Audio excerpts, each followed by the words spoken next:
Welcome to the All Hoops podcast. I'm your host, Steve Inman, and I'm joined by star producer and co-host Chris Brito. Today, we're going to list our all-star reserves, plus we'll get to what we think the Knicks should do at the trade deadline, which is now just a week away. We also have a very special guest. Our good friend Sebastian is with us. Before we get to all that, Sebastian, Chris, how are you guys? Hey guys, happy to be here with Sebs and happy to be here with you, Stevie. We came across a really devastating loss last night. We saw some history. We saw, LeBron James get one notch higher in the assist category. But I really want to talk about the Knicks at large for us. I think we've had a lot of close defeats. At least we can say that we're always in there, in the games. But I think the question of how this team could improve is always on our minds. And one of the possible things that we're thinking about is a trade that could get us OG Anunoby. Some rumors, some reports suggest it would take 3 first-round picks. I personally don't mind. I'm of the belief that what are we going to do with all these first-round picks to begin with?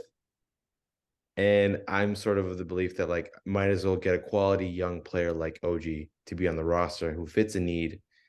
But I will let Sebs go after that one first. What do you think? Should we go after OG or not? Hey guys, how are you? Great. OG. I think he's a great glue guy. I think we have a great glue guy on the team in Quentin Grimes, who I have high expectations for.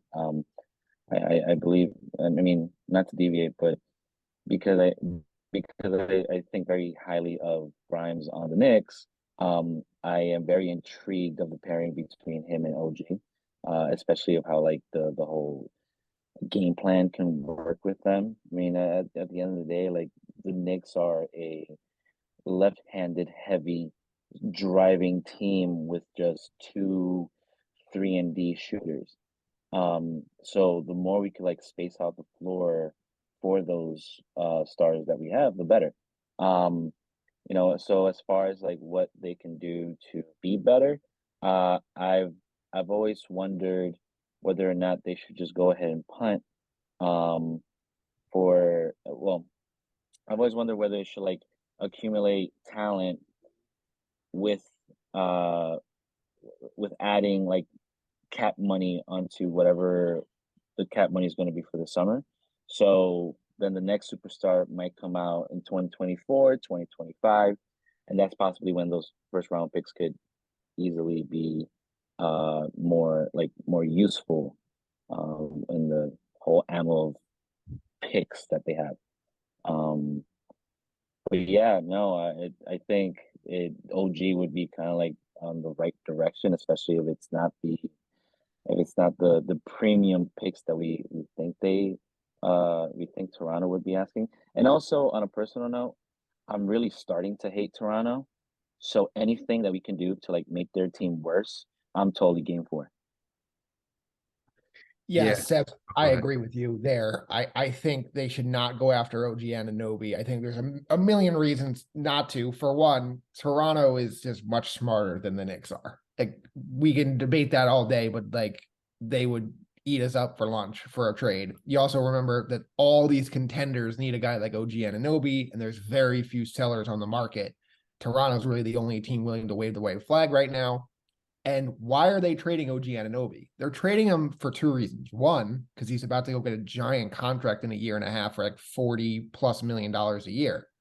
2, he wants the ball more. He's tired of being the third guy behind, Pascal Siakam, Scotty Barnes, and then sometimes Fred VanVleet. That's not going to change with the Knicks. This team is run by Jalen Brunson and Julius Randle.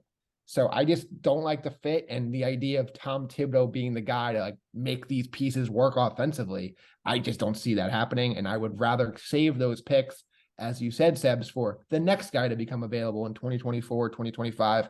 There's going to be that guy. There always is every 18 months, whether that's maybe Jaylen Brown, whether that's SGA, some other guy we're not thinking of. It happens all the time in the history of the NBA. Why would this be different?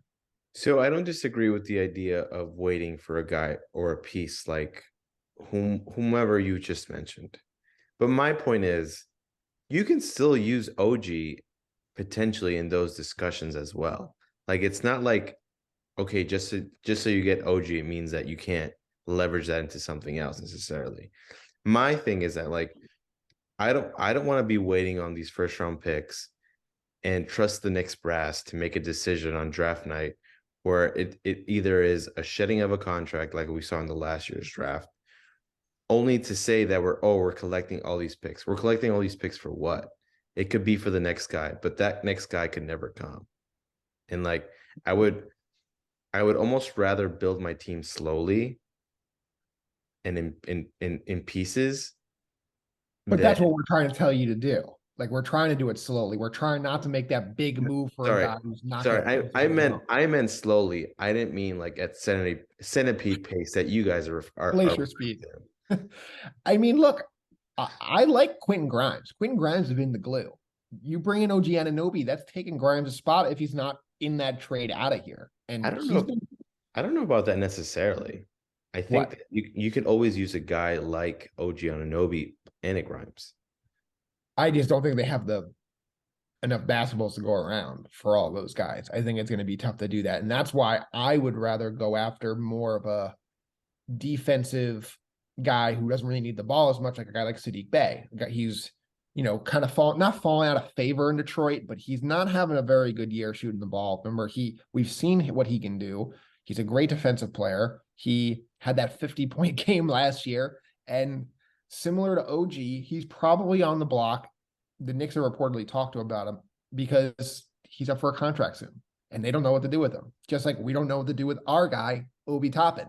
How about a swap of those two guys where Detroit can get him plenty of minutes, as the power forward, and the Knicks can have Saddiq Bey playing a pretty big role as another wing on this team that they kind of need. You know what? So I know, which is funny. I think if you asked me a year ago about OG, I would have probably told you I want nothing to do with OG. I think he's one of the most overrated players in the NBA.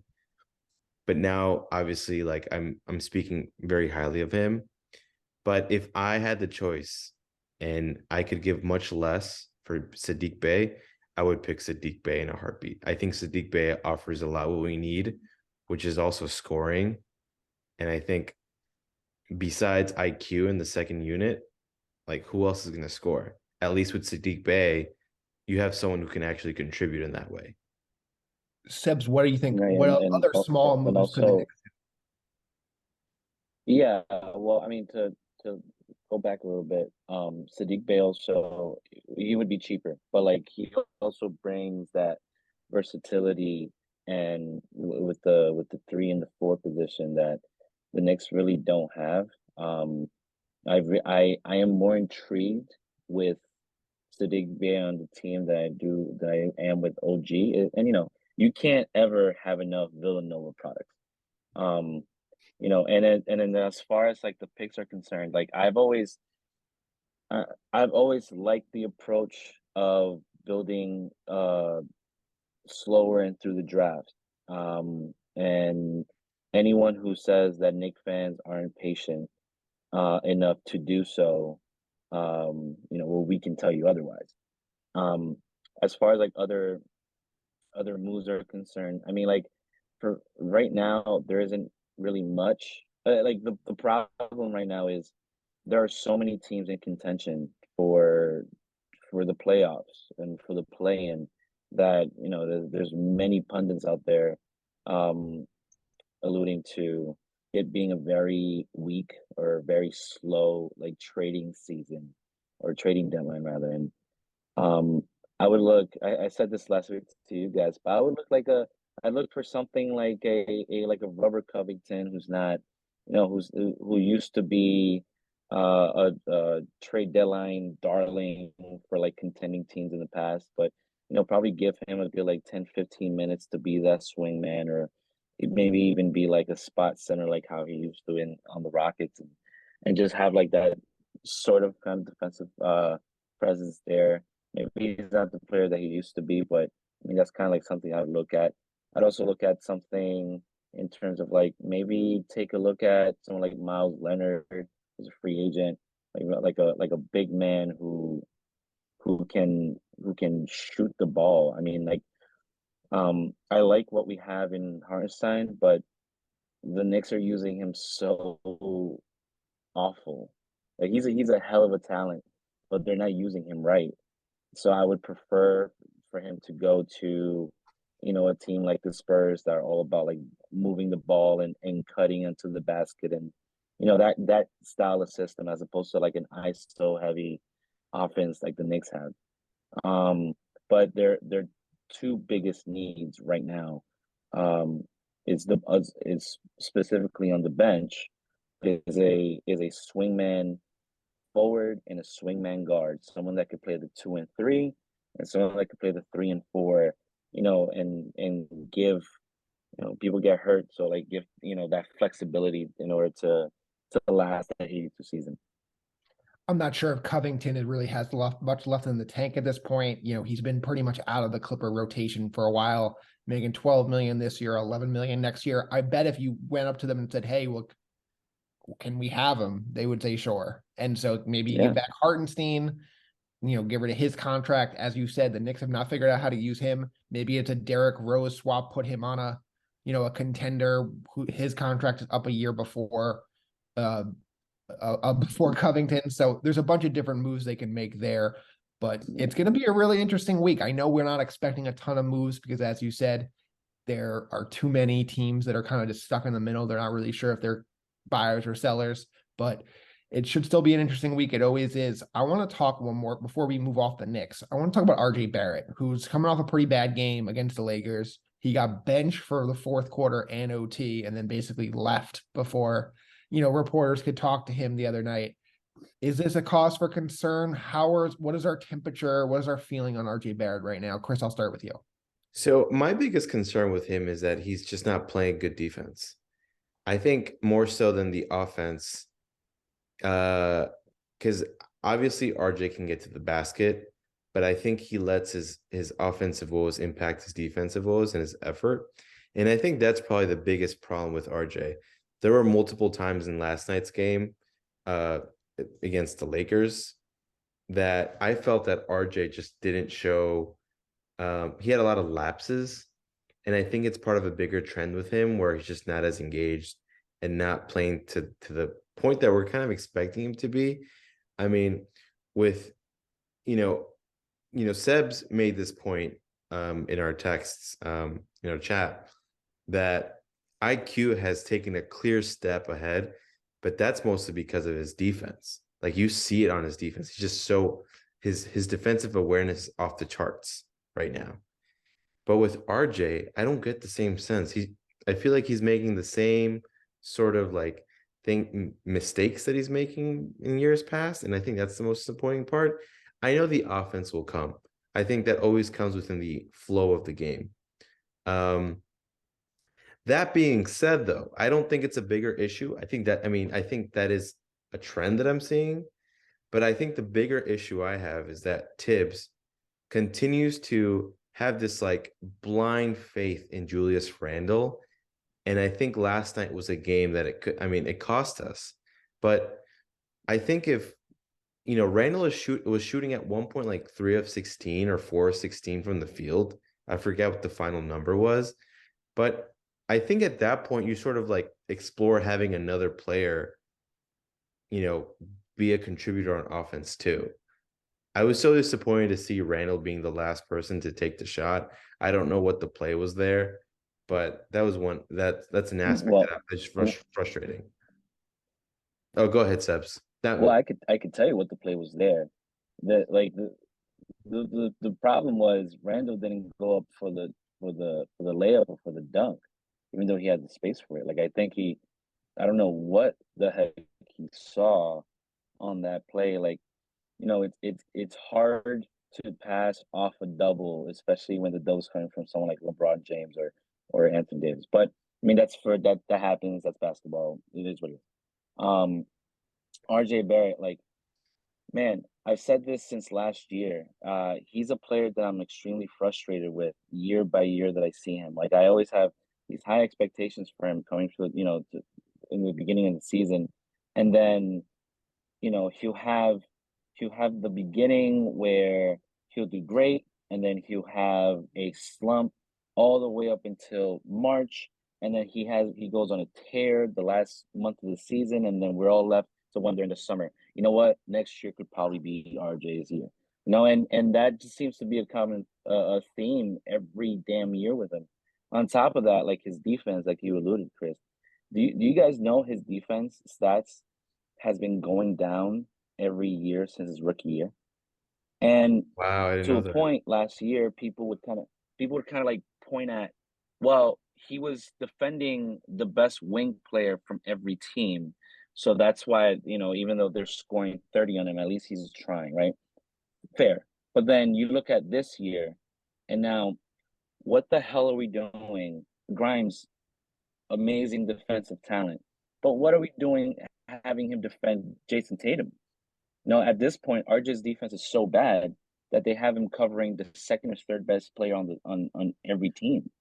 Um, and then on the offensive side, it's just the same play nonstop. He gets about 8 points to 10 points a game off a pistol, which is the formation that they set up, which is two corners, one big man who sets the pick, and then the other one on the elbow, the other fifth player on the elbow, just for like a kick out pass if he's open for the three. And the only thing he has to read is to read the pick and roll, whether he goes over and under, and then he's so consistent in a bad way where you'll always know he's gonna drive left with like every time that they call that play. Um, Sometimes he makes it because sometimes he's stronger than the player that is covering him, fair, or faster than the player that he's covering, also fair. But he just doesn't have like a set of of moves that can separate him from his like defensive player, like someone like Brunson, like who's my height Yeah. and has a bag of tricks and is scoring against giants.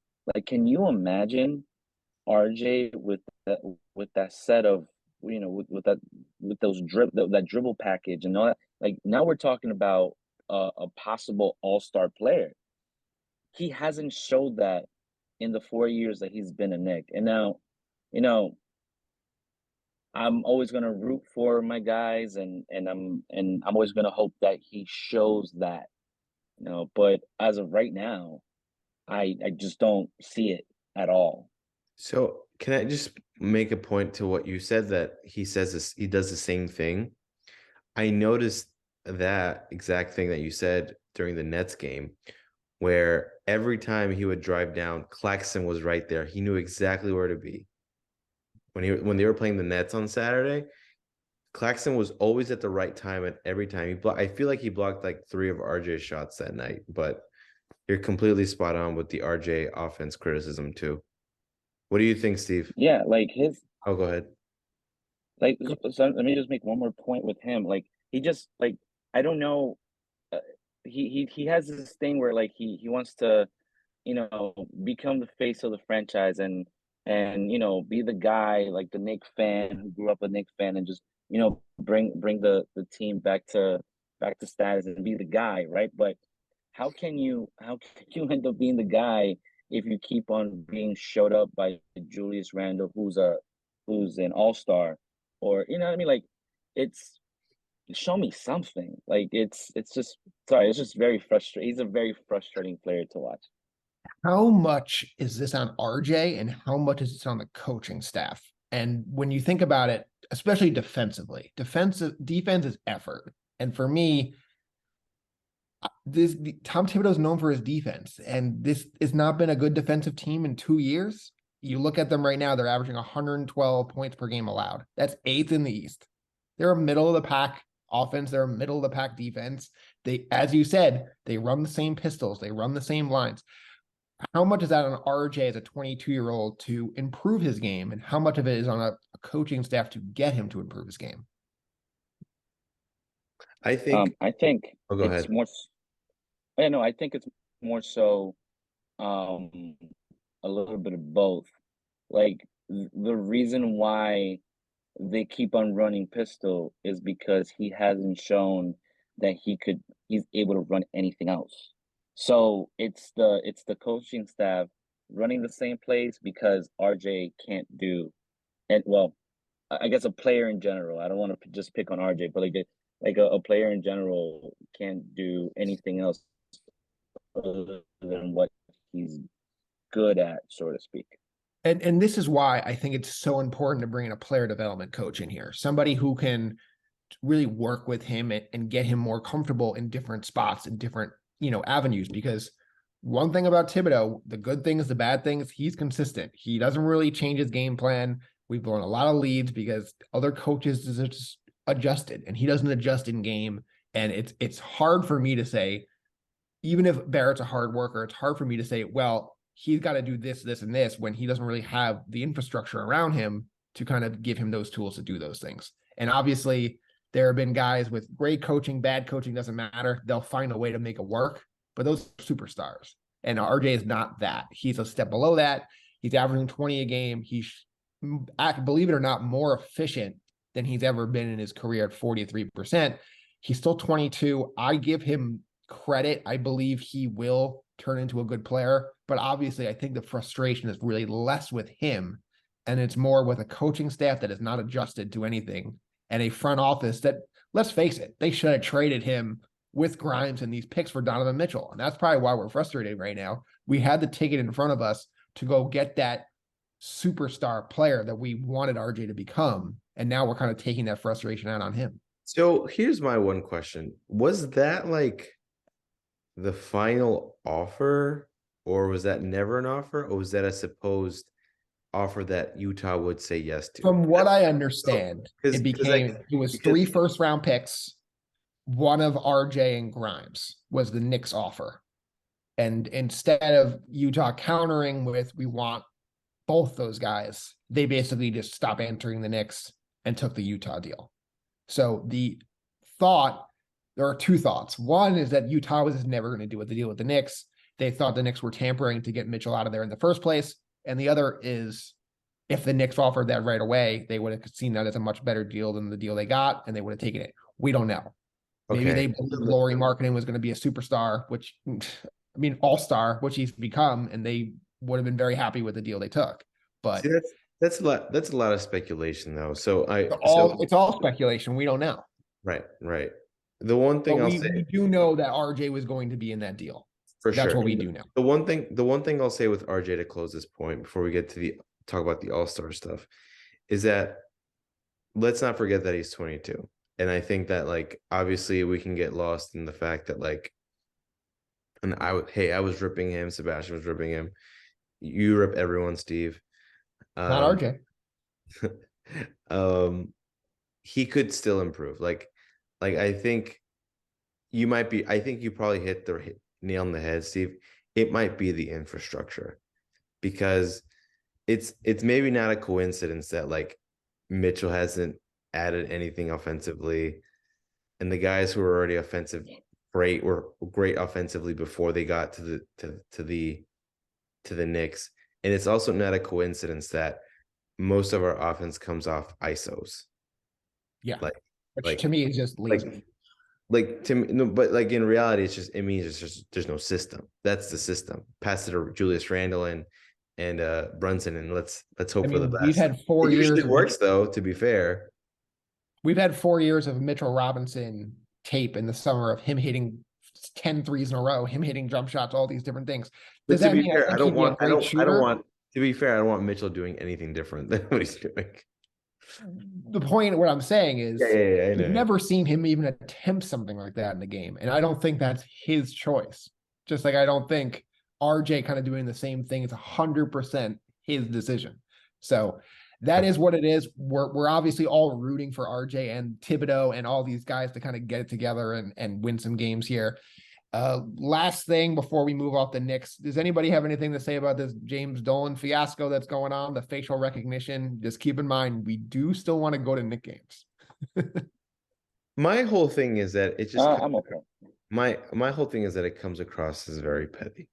Like, even if Dolan is right, even if in that world that he's right, like, it just, to me, it's not a good look for someone who's a huge source of income comes from the public will. And I think that it's always in your best interest to never antagonize your fan base. And I think you do that by setting up facial cameras at your arena. So I think that's really it. Like from a fan perspective, it just seems like very childish. That's really all I have. Sebs, what do you think? I mean, I agree with Chris. I think it comes off as very petty, as very childish. Like I saw the interview that he did on whatever morning show that was on, and he said Fox something. 5. He said something about Fox 5, and then he said something about, well, if you would want to know, or you would want to see the faces of the people that walk into your house, right? And if they say something bad to you, and then I took that as like I don't know, he still, he will never get it. Like he'll never understand why we hate him, and why we want him to sell the team, and why we want nothing to do with him and our favorite basketball team. And I've a long time ago, I've already given up on having that like even make me feel something. So that's pretty much it. It just comes off as petty, and I really don't care at this point anymore. I mean, one thing I'll give him not credit for, but he's right about is no Uh-oh. matter what he says, no matter what he does, Knick fans are the greatest fans in the world, and they're going to keep going to all these games. They're going to keep selling out these games. He can keep this facial recognition. He can throw people out. He can stop selling beer. He can, get your beloved Knicks like Oakley and throw them out of the Garden too. And you know what? They're still going to go to the games. And And until that that's changes, he's going to keep doing what he's doing. Until you start affecting his bottom line, we don't matter to him. And we can call him every name in the book, and he can seem as, petty as can be. At the end of the day, he's not really going to do anything differently unless you affect his bottom line. And it's so true. now, The Knicks are a cash cow, as you said, and like you're so right, Steve. Like I was trying to explain the situation that was happening to someone, and it just really comes down to like if the fans stop showing up, that is the only way you get them which to won't happen. have any self-reflection. But yes, you're right. Which won't happen. All right, let's get something more positive. Let's talk about the NBA All-Star game. We have the starters already. Let's get to our reserve selections before they're announced on Thursday night. I'm going to start with the East. I got Joel Embiid, Jaylen Brown, Tyrese Halliburton, our guy Jalen Brunson, Bam Adebayo, DeMar DeRozan, and Pascal Siakam. And then obviously if a guy like Halliburton or Kevin Durant stay injured, my replacement would be James Harden. Quick shout out to Sebastian for telling me the rules. Make sure I got this correctly, where it's you have to have a certain amount of front court guys and back court guys, and then the last two spots or whatever you want. And then for the West, you know what? Let's just do East first, and then we'll do West. So that's my East. Do you guys have any critiques? Anything else you need different? I think I'd take out Bam and I'd probably take out Siakam. I'd probably put Kyrie and Randall instead to your list. Kyrie's a starter. Oh, he is a starter. My bad. Yeah. So then I'd probably put back Bam in there, and I'd probably put Randall. I just think Randall's stats like justify him being there, even if the Knicks themselves don't deserve to have two all-star players. Sebs? Yeah, I don't really understand the DeRozan pick. He's having a great year. But And his yeah, team's but horrible. also I also think the East is so stacked that you could make an argument for a lot other players that are having probably equal, if not better years. I don't know, like that. Anything Chicago right now just seems a little weird to put. Similar to like, I don't have any Atlanta Hawks on my team right now, and I think they're what, like 10th or 9th in the East right now. They're It's eighth just, with it would just one feel less weird. loss, with one more loss than the Knicks. They're half a game. Yeah, that's exactly it. Like, and then, but the problem is like we're not talking about someone like Murray or Young, who are all-star players in other years, but that's not a conversation that we're having because it's such a competitive year right now that it just doesn't feel right to put them there this year. But I mean, on the East, I have as locks. Um, I have Halliburton. I have uh Jalen Brown. I have Embiid. I have Randall. I have Bam.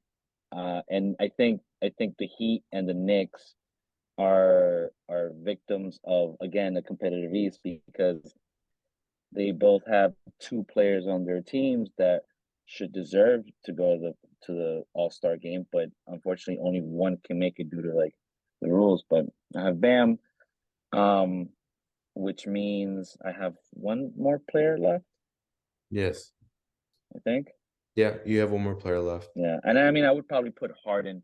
Just yeah, I'd probably put Harden just because like he's having an incredible year, and also I just think he's like this year kind of proves that no matter what system you put him on, no matter what kind of players he plays with, that man will always just make magic with that ball. Um, so I like to reward this the this the Philly on there, but like I said, someone like Butler and someone like especially my guy Brunson, uh, who rightly deserves to be in the All Star game because of how competitive the East is. I have them as kind of like the odd man's out. I don't get how we can say put two Knicks on, but a Bull can't be on because of wins and losses. The Bulls, they have two less, they have two more losses than the Knicks. Like we're talking Well, about but like you a can't, but you razor thin can't margin. just, but you can't justify Levine in there. He's been out for a lot of I said games. DeRozan, and he said Okay. no DeRozan. Have you seen DeRozan's numbers? He's having the same year as last year: 26 points, 5 rebounds, 5 assists, 51% shooting from the Oh, I floor. definitely think DeRozan should be there. Yeah, I mean he's having Like, an MVP I thought you were, caliber. I thought you were He's saying having two Bulls in there. no. Levine hasn't played enough, and That's what I'm saying. I'm That's what I was like, I'm not what? a Levine guy. So no, I did not put Levine there. And real quick, obviously we all expect at least one Nick to get on there.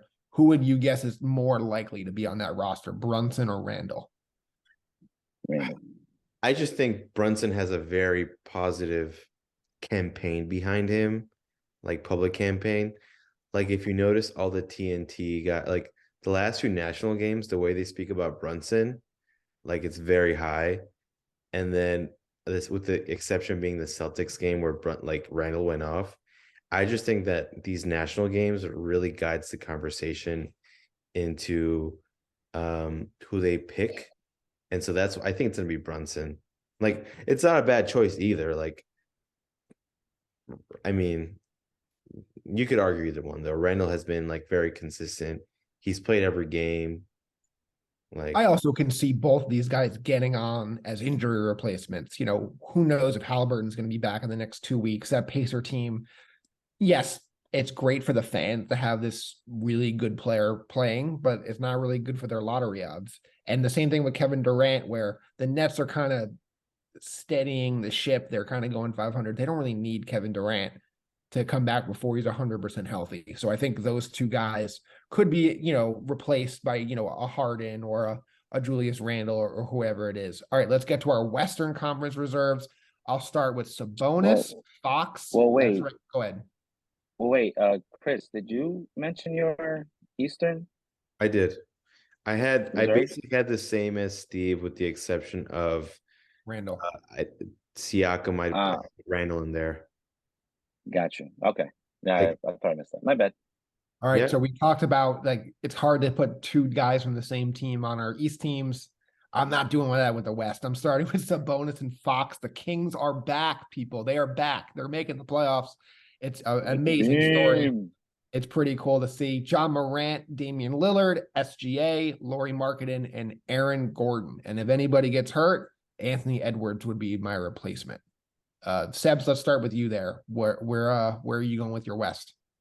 Well, as a lock, I definitely have Shea, She, whatever he wants to his name be SGA. pronounced.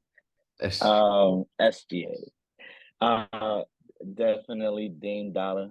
Um, And then, I mean, yeah, the Kings. What else can we say about them other than Light that they're beam. really blowing expectations. Just light that beam, baby.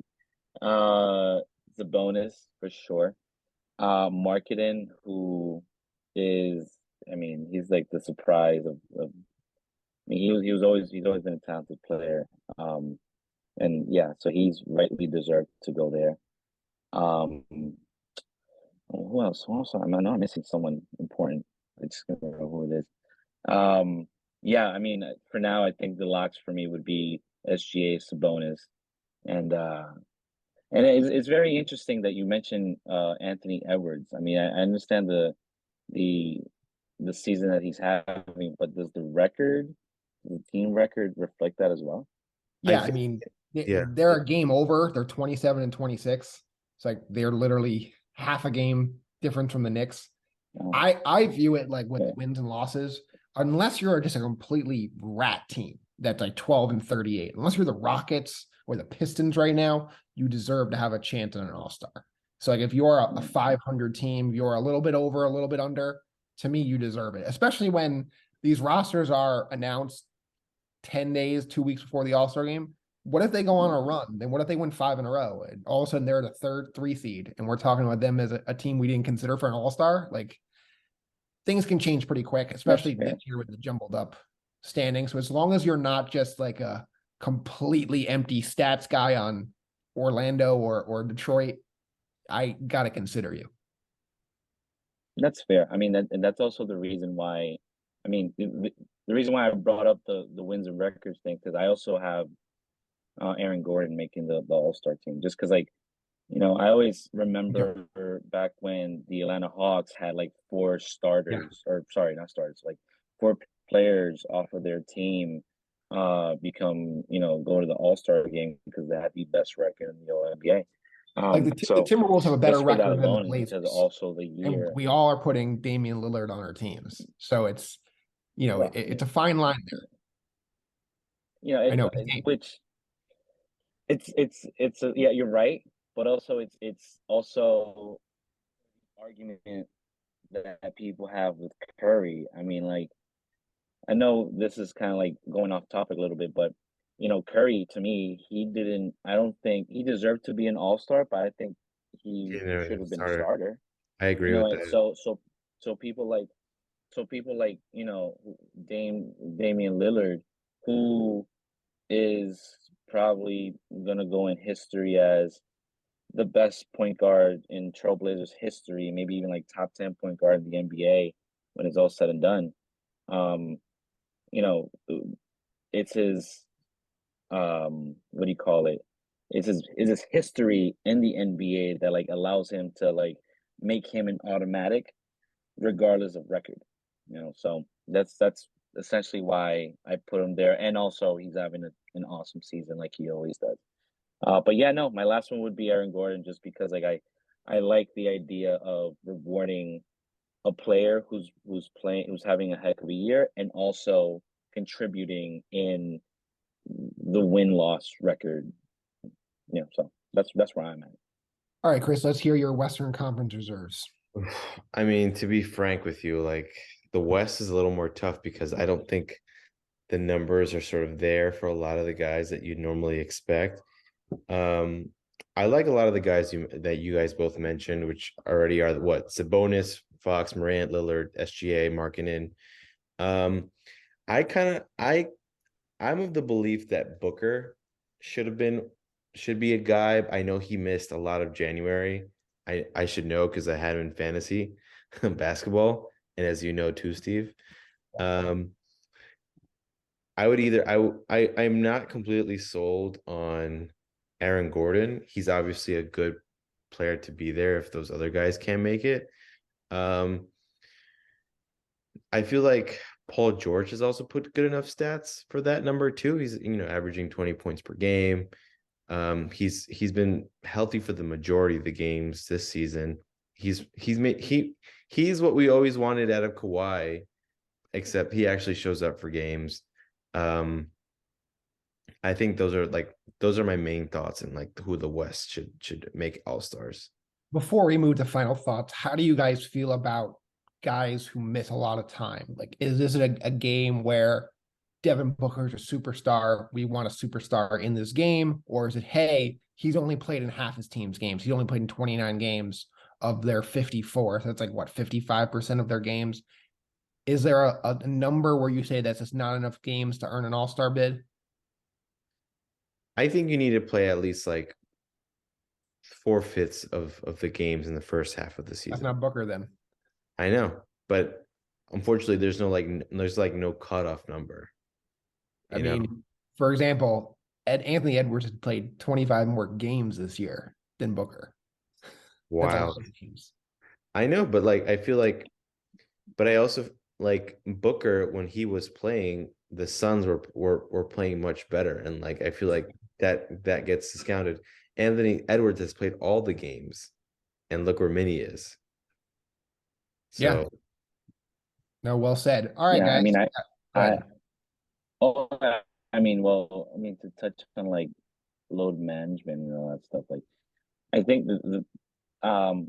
these teams have the best science and doctors in the world, and then they get into health programs that puts them in peak condition and all that. Um, the simplest answer to me would be to keep it 82 seasons and also to extend the season by a month. That way, there you could spread out all the games and you could still give the players enough time to heal up for in between games. Like I don't know why we aren't talking about that, but all right, I mean by we I mean like this kind of like the people in charge. But I mean I've always figured that would have been a There's good just too much answer to money that. on the line for them to cut down the games. And it sucks for the fans, but at the same time, if they cut this thing down to 72 games, like yeah, they probably should, then the players are probably going to play only 62 games. They're going to take another 10 games off. So there's really No, no way to I'm win that. saying doing 82, but instead of ending the season in April, extending it to May and have the finals in July. Like just extending like the season by 1 month can just spread out so many more dates, I which just don't money see wouldn't them be an issue. playing more games with that. Like LeBron's not going to go back to playing 80 games.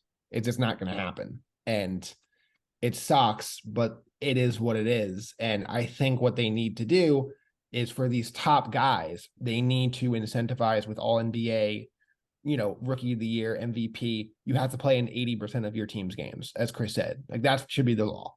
And so if that's the rule, that there's should. there's money and there's financial and awards on the line where, hey, maybe I will play in this back to back. I feel good. And instead of now where it's like, oh, it's stupid to play in a back to back. So I think incentivizing the players, it's a players league. I think that's Yeah, probably the best way to do I it. think you start there. No back-to-back games. I think once you get rid of that, that eliminates some of the traveling concerns and some of the other concerns that players have when it comes to that sort of thing. I think obviously reducing the schedule is smart, but as you said, who knows if like are the players going to willingly take a pay cut? No, they're not. So Absolutely not. it's not going to happen. Anyway, go ahead, Steve. All right, guys, let's get to our final thoughts right after this. All right, boys, final thoughts here on the All Hoops podcast. We've been debating in our group chat about this Empire State Building fiasco as New Yorkers to see this Philly green and then for them to praise the Philly green for them winning after beating our New York Giants last week was just horrendous. It was terrible. It was disgusting. And so I thought, why? Why did this happen? How could this happen? And basically, the Empire State Building used to be very, very picky about who they would partner with and who they would talk to in terms of lighting up the building. And a few years ago, they realized, oh, wait, we can make a ton of money by partnering with everyone. And so the NFL now lights up based on who goes to the Super Bowl, who wins the Super Bowl every year, no matter what. Now, with the Eagles, did they need to publicize this? I don't think they did. And if they did, could they have explained it? I think they could have. And it probably would have saved a lot of grief there and a lot of New Yorkers thinking, was this hacked? Is this real? These kind of things. But curious what you guys think. So first of all, I found it interesting that you said you said New Yorkers as in like everyone in this chat. but I think one of us doesn't live in New York anymore. I'm not gonna I'm say in who. Fort That's Lauderdale right. now, and I'm I'm loving not every gonna say. minute of it. I'm not gonna say who it is. But anyway, back to your point, Steve. I think it was really frustrating, but obviously with the explanation, it's a lot different. I thought it was I all mean, fun and just. I prefer greed for this than stupidity. So Yeah, fair enough. Go ahead. What were you gonna say, Sebs? Hey Chris, also give cut some slack for your Stevie because if I remember correctly, someone did move to New Jersey. Is that right? In this group chat right now. So just think about that too. I have nothing to say about the damn dirty birds from Pennsylvania. Um it was disheartening. I didn't think it was real. And then once I saw that it was, I immediately, like, the inner New Yorker in me just kind of like just cringed because I couldn't believe that that happened. It's such a symbol, the Empire State Building, and it's so synonymous to New York to just see it be celebrated by just, I can't even, I can't even. yeah, it was terrible, and there were so many ways they could have done that in a more playful way. Like, we have to post this, we're required to. Like, there was so many I hit ways a they ton could have of done it elements. in a better way there. So it's unfortunate. Go Chiefs.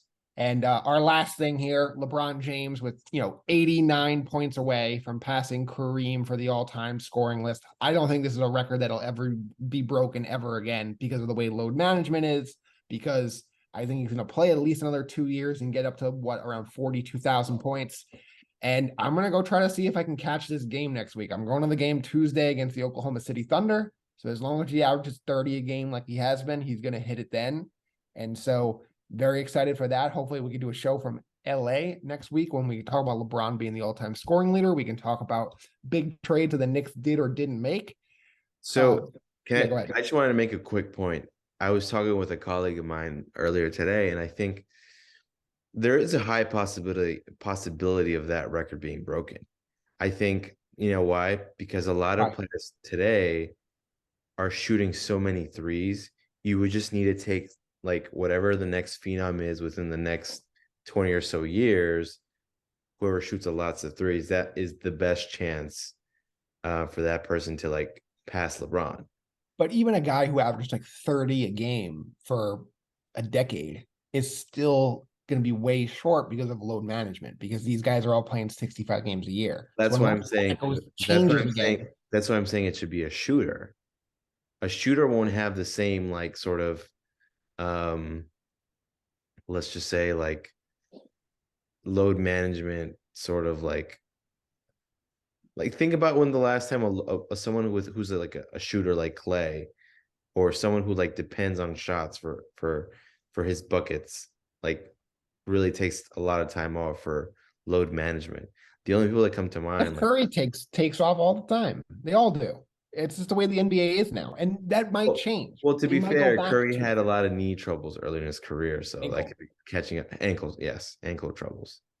And That's the only path I see to break this record, and I'm so happy that you're. No, I think the only other thing that we're forgetting to mention is it won't be broken unless we allow, or the NBA allows, high school players going straight into the league yes, like LeBron did. Like that is the first key onto possibly seeing another player break now LeBron's record with the scoring. very well said there. That's going to do it for our show. Sebs, thanks so much for joining us here on the All Hoops podcast. Yeah, I like arguing with you guys on the chat, so why not do it on video? Yeah. Yeah, no, it was good stuff. And those CBA talks with the high school players, it's going to be super, super interesting to see how that plays out whenever that is. And that's going to do it for us here on the All Hoops podcast. As we said, next week we'll be talking about what happened at the trade deadline, the LeBron scoring chase. And Chris, is there anything else you have before we wrap up the show? Nothing. Thank you to Sebastian for joining us on the show, and thank you, Stevie, for showing up today also. Bye, everyone.